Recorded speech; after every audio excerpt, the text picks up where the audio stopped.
সাংবাদিকদেরকে নিয়ে মানে ফায়ার স্কোয়াডে কি আছে সাংবাদিক ভাইদেরকে নিয়ে একটু বলতে চাই। নট ফায়ার স্কোয়াড, অ্যাকচুয়ালি এটা একজন কবির অনুনয় আর কি, ঠিক আছে। সো এটা কারোর ব্যক্তিগতভাবে যদি নাম হিসাবে এসে থাকে, আমি এটা বলার আগে আমি ক্ষমা চেয়ে নিচ্ছি। এটা শুধুমাত্র আইডেন্টিক্যাল ফ্যাক্টরগুলোকে আইডেন্টিফাই করার জন্য নামগুলোকে ইনক্লুড করা হয়েছে। আমরা এসে চলে যাবো। ও সাংবাদিক ভাই, তুমি কি সাগর রুনির কথা ভুলে গেছো? তুমি কি ভুলে গেছো তুমি এবং তোমরা একটি জাতির বিবেক? তোমার অনুসন্ধানের আলোয় গড়ব জনমত, তোমার চোখে দেখব আমি সমাজ। কিন্তু এ কি দেখাচ্ছ তুমি? নবনীতা নাইবুল সাবানের বাঁকা ঠোঁটের হাসি, বুকের গহীনে আজও চিনচিন ব্যথার সঞ্চার হয়। বড্ড ভয় হয়। আবার ইলিয়াস, কনক, তাসনিম, তানবীরদের দেখলে সাহস পাই। মনে মনে ভাবি, নতুন কোনো এক ভোরে ঘুম ভেঙে দেখব ওদের মতো সবাই সত্য উন্মোচন করছে।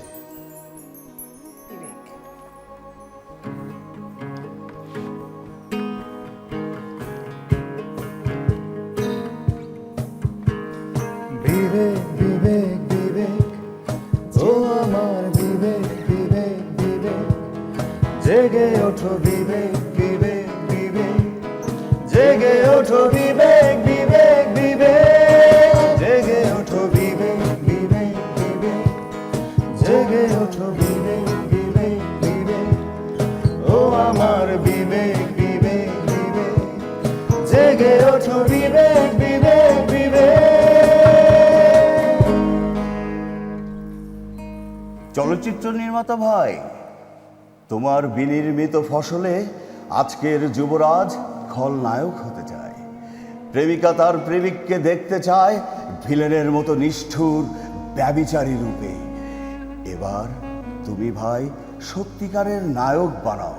প্রতিটি দর্শক তোমার চিত্রকর্ম দেখে, তোমার চিত্রায়ন দেখে বুকে ধারণ করবে চিরবিদ্রোহী। চিত্তে শিরায় শিরায় ধমনীতে প্রতিটি নায়ক হবে দেশপ্রেমিক, রুখে দেবে অন্যায়।